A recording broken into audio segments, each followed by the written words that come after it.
Good morning. Pleasure to be with all of you. To my left, Melissa DeRosa, Secretary to the Governor.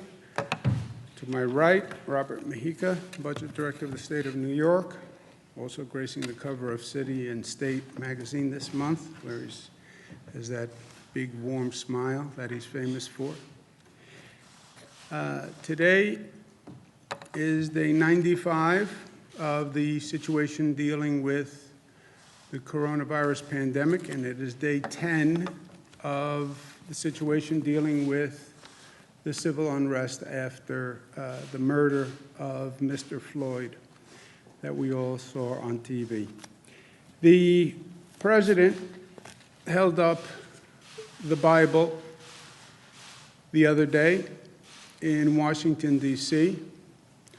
Here in New York, we actually read the Bible, and there are some passages that I think are especially appropriate for today and this time of where we are. Blessed are the peacemakers, for they will be called children of God. Matthew 5. If a house be divided against itself, that house cannot stand. That was Mark 3, actually before Abraham Lincoln. Turn away from evil and do good. Search for peace and work to maintain it. Psalms 34. The seed whose fruit is righteousness is sown in peace by those who make peace. I think those words are all appropriate for where we are today. It's another quote that I think is applicable to where we are today. You can't use the military as a political weapon. Do you remember who said that? I said that. There's another quote. The option to use active duty forces in law enforcement, use forces in a law enforcement role, should only be used as a matter of last resort, and only in the most urgent and dire of situations. We are not in one of those situations now. I do not support invoking the Insurrection Act. Do you know who said that? Secretary of Defense Mark Esper, appointed by President Trump. You can't set fire to the house and then claim you are the one trying to put out the flames. Do you know who said that? You guys are not well read. That I can tell you. A.J. Parkinson said that.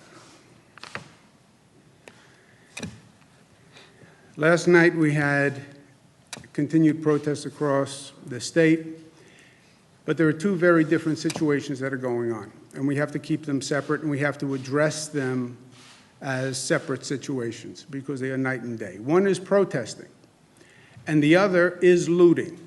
They are two very different situations. Some people choose to morph those two together. All the protesters are actually looters, and we should treat them as looters. That is not a fact. That is not the truth. That is not the reality of what is going on. There are people who are protesting, and there are people who are looting. Very, very different situations. The protesting is righteous indignation over Mr. Floyd's murder and systemic racism and injustice. And you listen to their point, I think they're right. You look at that Mr. Floyd's murder on television, and it is reprehensible. There is no police officer in this nation that would defend that. And people are appalled. And again, it's not the first time. You can't say, well, this is an isolated incident. Mr. Floyd was one in an ongoing series. Ahmaud Arbery, Breonna Taylor. You can go back to Rodney King. You can go back to Martin Luther King. There are dozens and dozens of the same case. Righteous indignation. It's more systemic racism. Righteous indignation. It's systemic injustice. Righteous indignation. Yes, but don't be violent, because when you are violent, you lose the righteous indignation.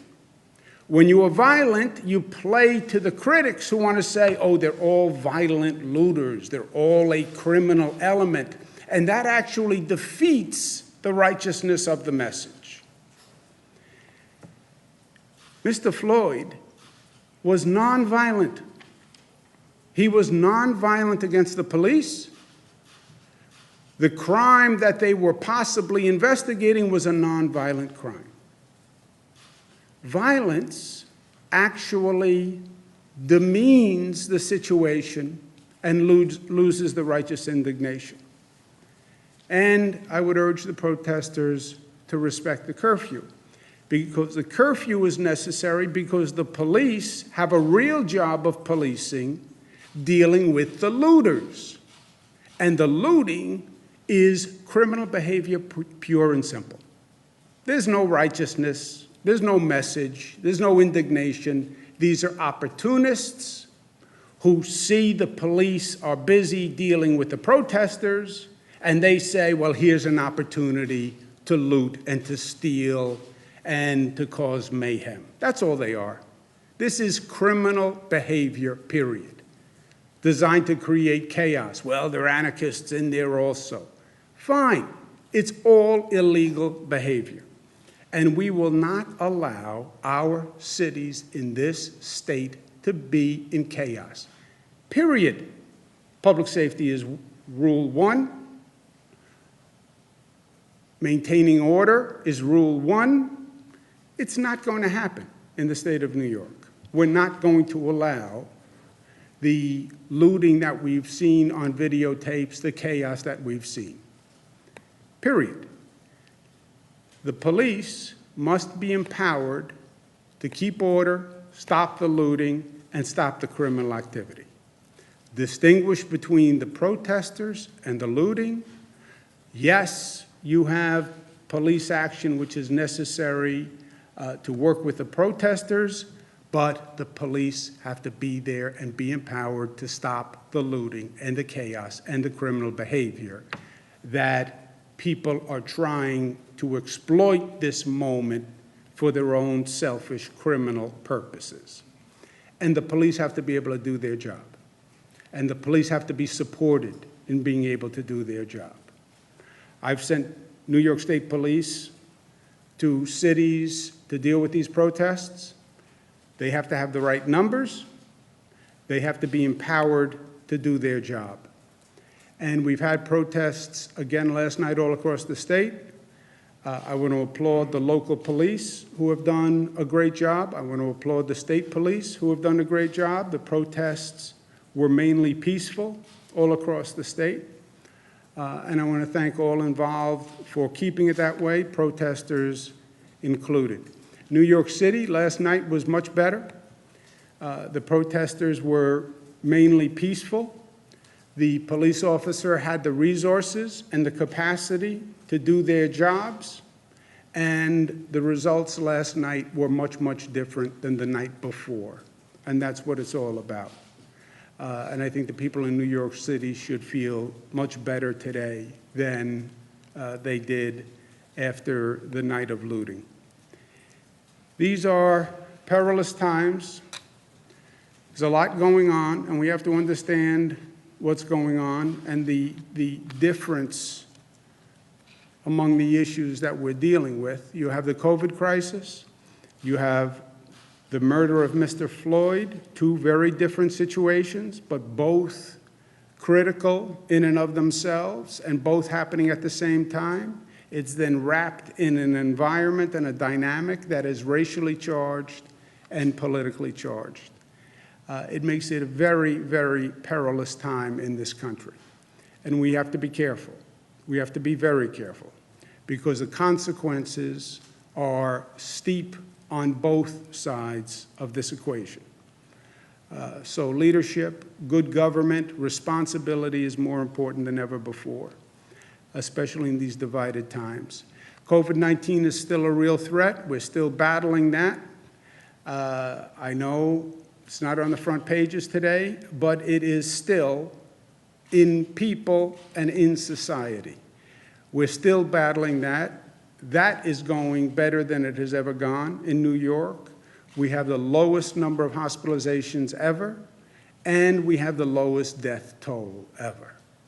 And God bless the people of New York for what they did. God bless the nurses and the doctors and the essential workers and the frontline workers, because they saved hundreds of thousands of lives in the state of New York. We have to remember what made us successful during COVID, that we're New York tough, but New York tough is multifaceted. It means New York smart. If you're going to protest, protest intelligently. Remember, the COVID virus is still out there. So protest intelligently. We're united. We're not black and white. We're not upstate, downstate. We're not red and blue. We are one state, one community. And we came together that way. We're disciplined in fighting this COVID. We're disciplined in having our right to protest, but doing it peacefully and in a way that respects law and order. And we are loving at the end of the day. Yes, we have issues. Yes, we have challenges. But we've shown how good we can be as a community and how much we respect one another and the sacrifice we're willing to make for one another. Let's keep that spirit that we developed over the past 95 days. Let's keep that going, because that is pure magic. If we stay united and we stay loving and we stay smart, we're going to handle all of these issues and we're going to be the better for it. We've overcome the greatest challenge that this state has faced in my lifetime with this COVID virus. This was the beast that we didn't know if we could beat. But so far, we've beaten it. We have to stay smart to make sure we control the beast. But we did it. We overcame. We, the people, overcame together.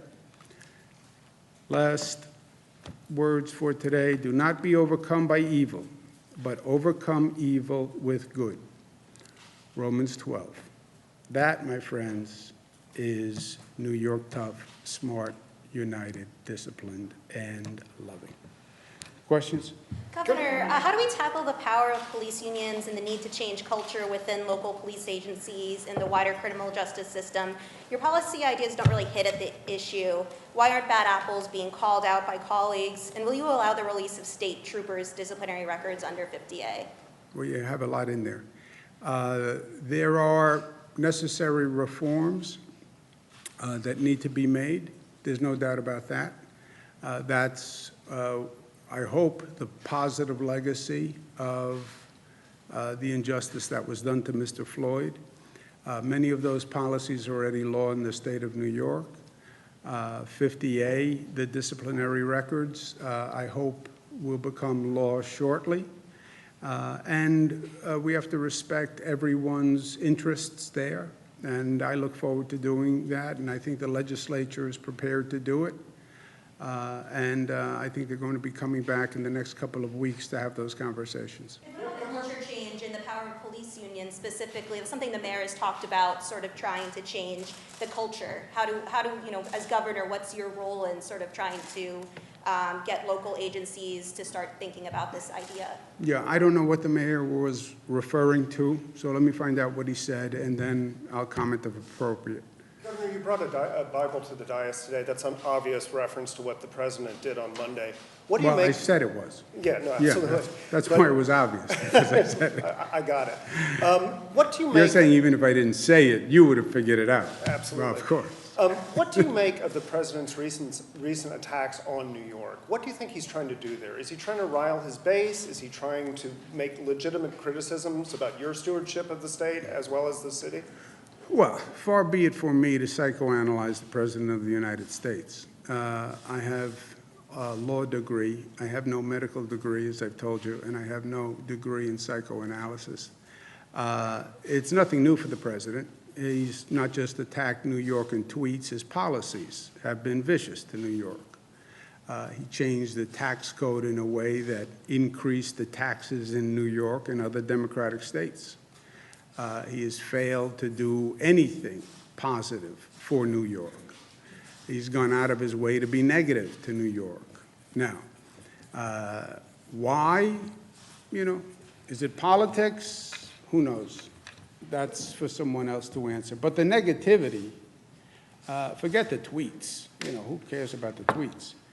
It's what he's done to the people of the state that bothers me. What he did with SALT, refusing to fund urgent transportation projects that hurt the entire Northeast, like the Hudson Tunnels, stopping the 2nd Avenue subway. I mean, all these egregious acts, kicking us out of the Trusted Traveler program with the DHS, Department of Homeland Security, just this punitive policy because they don't like that we won't give them the driver's licenses for undocumented people. So they punish us with the Trusted Traveler program. I mean, there's a whole, from day one in his administration, you have seen negative, hostile government acts.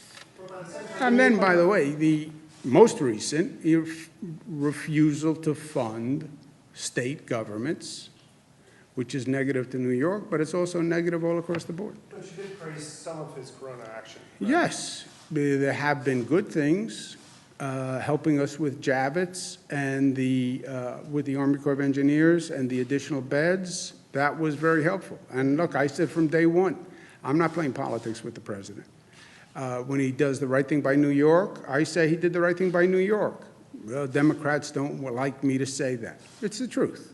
When he does a bad thing for New York, I say he did a bad thing. And it's good and it's bad. I think I was in the White House last week. We had a meeting. But have you spoken to him this week at all? No. Governor, I'm sorry.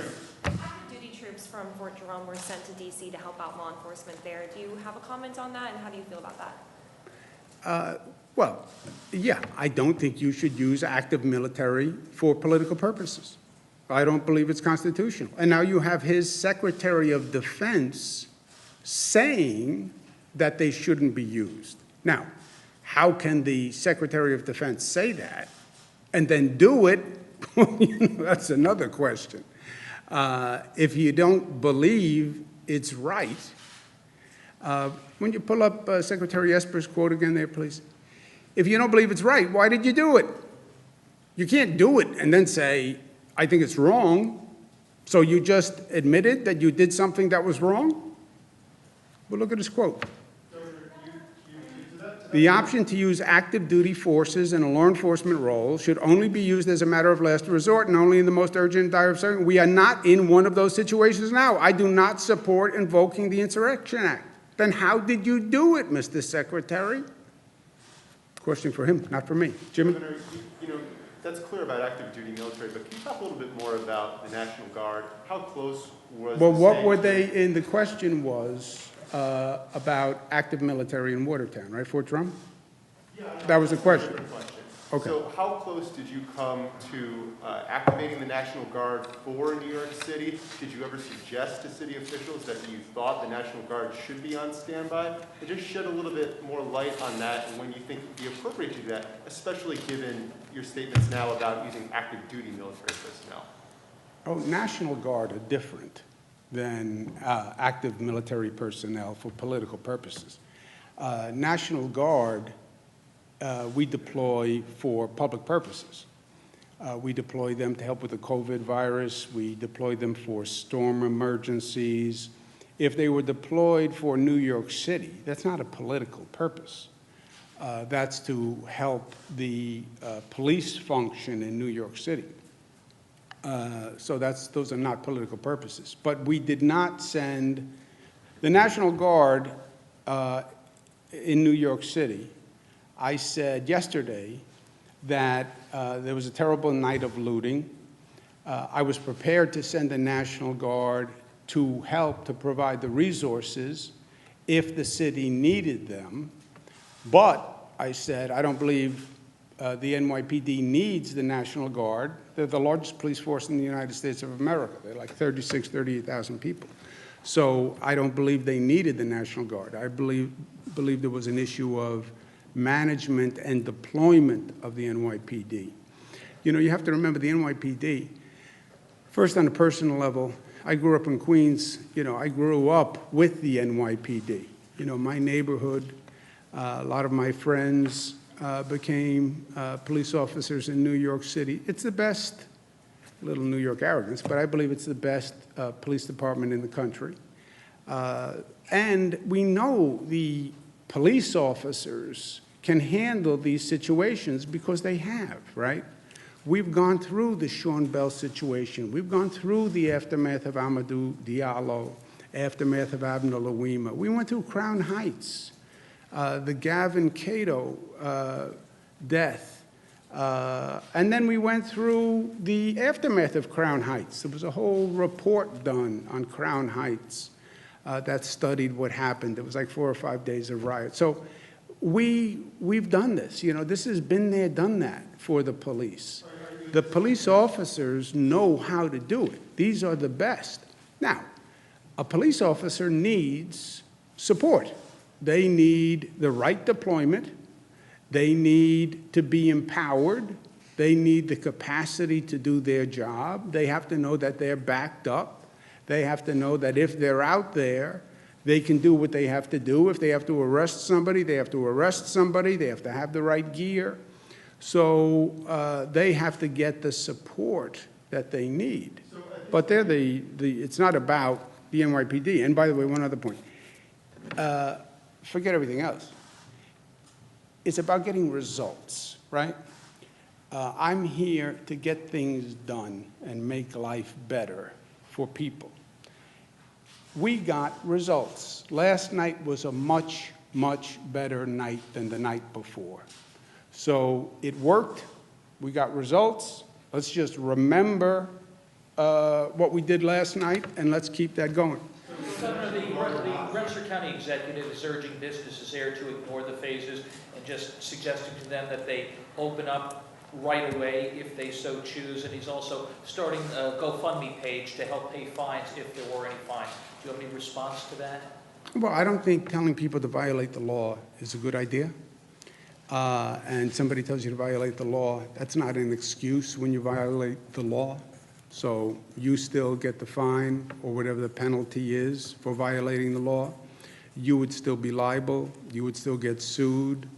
And you will still be closed down. And you'll be penalized. And, you know, I can tell you, yeah, you should get up and assault Jesse. I think you should do that. Yeah, but you go to jail. Let's take one more.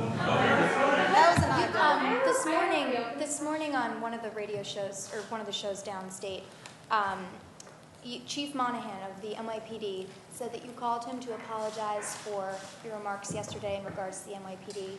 Just wondering what that conversation was like when you spoke with the chief, and again, how did you come to that conclusion? Yeah, I make it very simple. First, I never spoke to whatever that person's name is. I spoke to the police commissioner and said the same thing I just said to you and the same thing I said yesterday, which is it's an issue of management and deployment. The actual police officers are the best. My issue was with the management and deployment, never about the police officers. It's about the management. It's about the deployment, not about the officers. Thank you very much. I'm taking my Bible and I'm going back to work. Read the Bible.